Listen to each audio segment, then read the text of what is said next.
This is the latest film from Edward Berger, who did All Quiet on the Western Front a couple of years ago, the remake for Netflix that I think won several Oscars, including Best Original Score.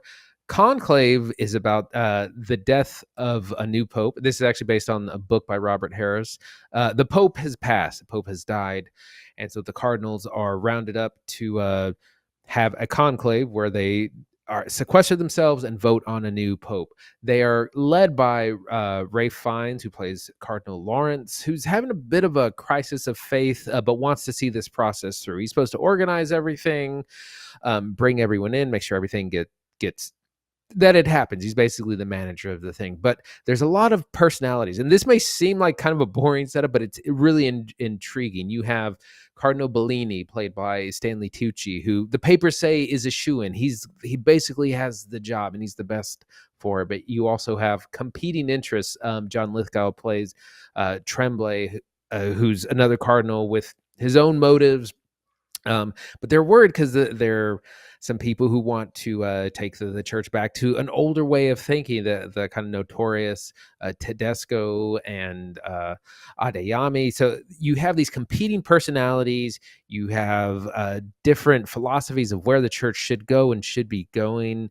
And every time they vote, kind of something drastic happens, or tide shifts and alliances happen, and new information is revealed. And it seems like the most boring thing ever because it's basically a bunch of people talking and voting. But it was so intriguing and it really grabs you from beginning to end. That's our setup. Zach, what'd you think? Conclave rocks. That's what I thought. Conclave was a great time. And I think what's so charming about it is that, yes, on paper, it sounds so boring. Like, it's not going to work. But then you learn about the premise, and it's like this kind of potential murder mystery that like all these cardinals are about to get sealed up in this space and they can't come out until a new pope's elected. And then right before they go in, Cardinal Lawrence finds out from an aide, hey, it could have been murder. And then boom, doors are locked. You have no additional evidence. We have to just figure it out. It's going to be a character drama. And then you see the cast, right? You got Ralph Fiennes, Stanley Tucci, John Lithgow. Incredible people at the front, Isabella Rossellini.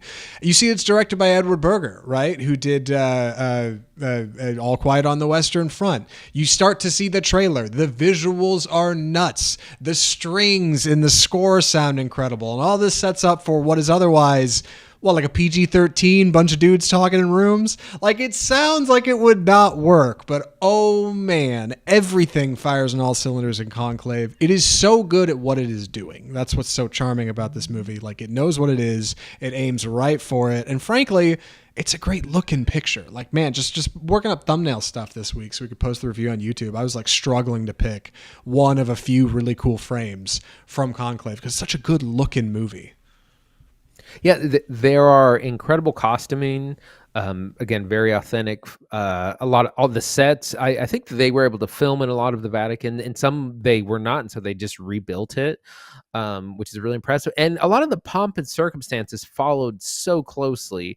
Not that we would know as lay people, but the ritualistic nature of the voting and every little detail is so tedious that it's like, well, that's probably how they do it.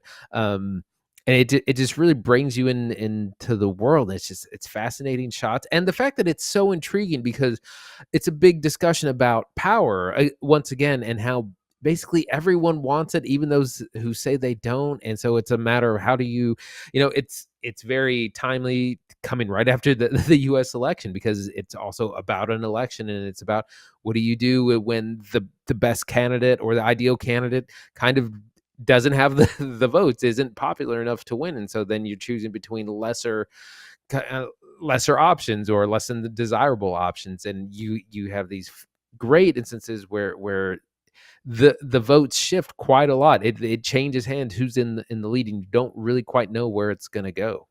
Yes. By the way, for anybody listening to this later, we're recording this the day after the election. It's November 6th now. Lots of Conclave memes yesterday on Twitter. Good God, the Conclave memes is great. Late night. And yeah, this movie is wildly political. It is the best parts of HBO's Game of Thrones, right? Like when you get long episodes where maybe not a lot happens, but the power shifts and the struggle and the deals and the agreements and the compromises, like all come forward while the church is electing a new pope. And it's something they can't spend a lot of time on, because if they spend too much time in it being sequestered, if the conclave can't get their answer right and they keep putting up black smoke after black smoke, it begins to look like the church is at war with itself, right? Like, so for the sake of appearances, for the sake of unity among the world, they got to get this thing done pretty quick. And that keeps the plot moving pretty efficiently too. And I'm impressed at how well Conclave basically explains to you how it all works. Okay, we're all going to be sequestered. We've got these like 153 cardinals. Here's how the voting works. Round 1, round 2, round 3. We're going to keep going at it. You get great scenes in the middle of a lot of cardinals discussing and talking in hushed tones, or one of them maybe start yelling. You get a bit of drama, and you find some unique, intriguing surprises that you would not expect on the surface, that we're not going to reveal here on the show, like that make for a lot of interesting developments, right? People breaking rules, some people abiding by rules because it's the Lord's way, right? Like a couple great speeches from Ralph Fiennes. Delightful. And I was wrong, by the way. It's not PG-13. This film is rated PG for mild thematic elements and smoking. It is a PG film, and it is so good, dude.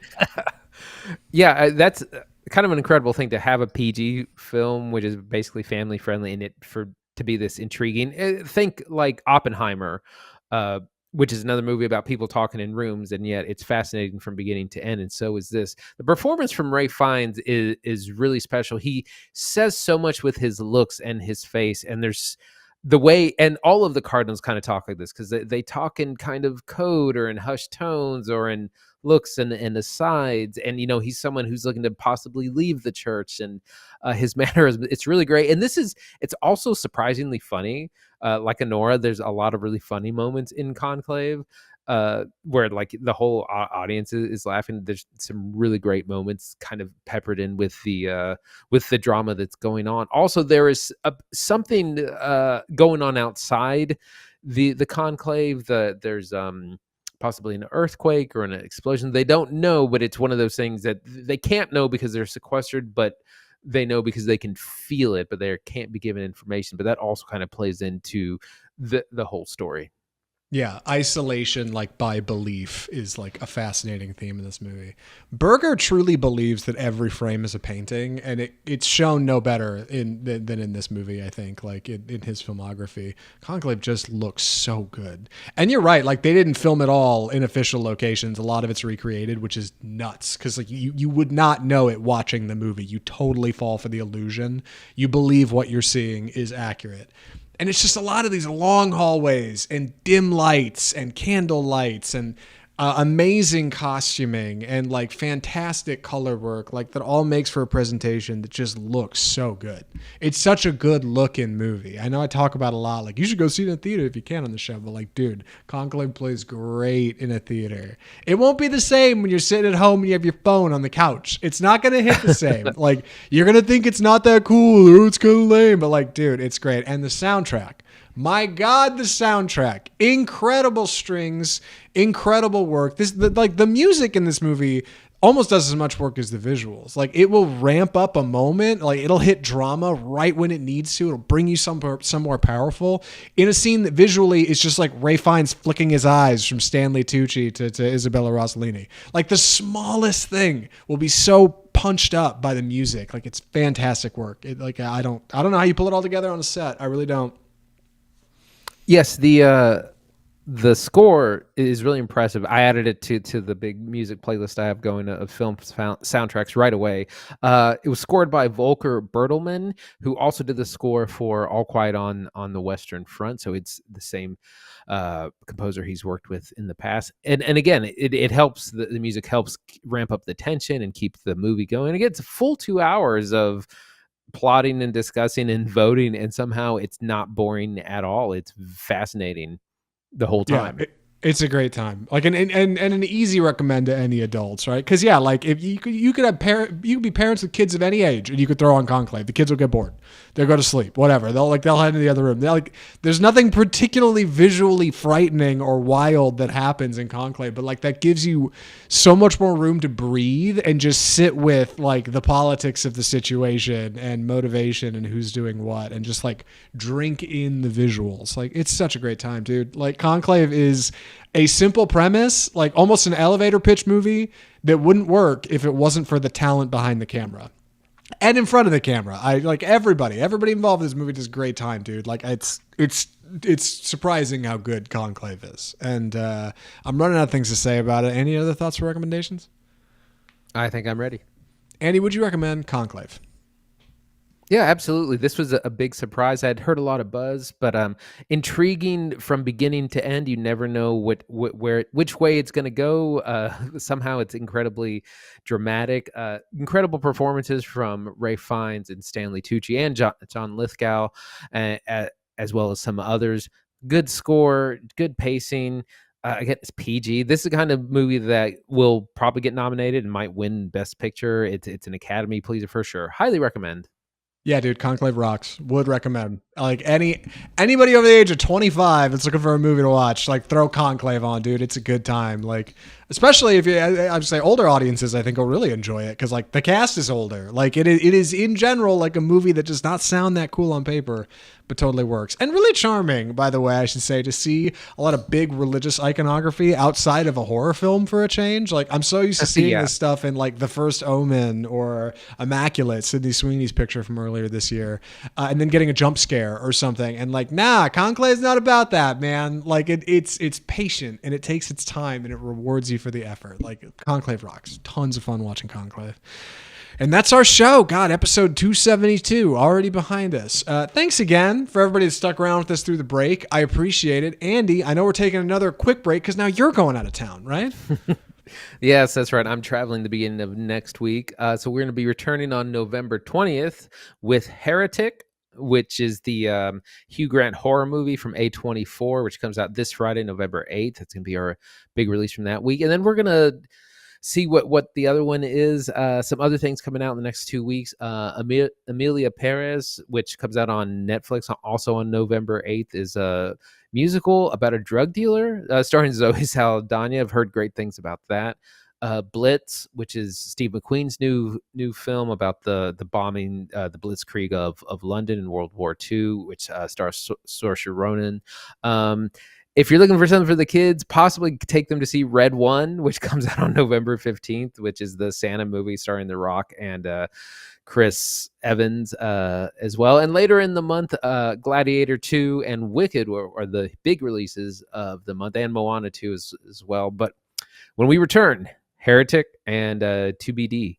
I don't know about Red One, man. Like I was seeing reviews on that early, pretty chunky. We have not said many kind things about Red One. Yeah, maybe drop the kids in Red One and then you go see Conclave. Maybe that's the weekend. I don't know. Anyway, if you enjoyed the show today, if you like what we're doing here on Off Script, if you like the films we watch, or maybe have a difference of opinion, I don't know. If you have made it this far in the show, if you're here, if you're listening and or watching this moment right now, do me a solid, hit the sub button, hit the subscribe. I know it's around. You've been thinking about it. I've been thinking about you thinking about it. Like, just go for it, all right? Hit the subscribe button. You won't regret it. We do this show every week, unless we're taking a break. A much-needed fall break, I should say, by the way, for both of us. We've been doing this show pretty consistently.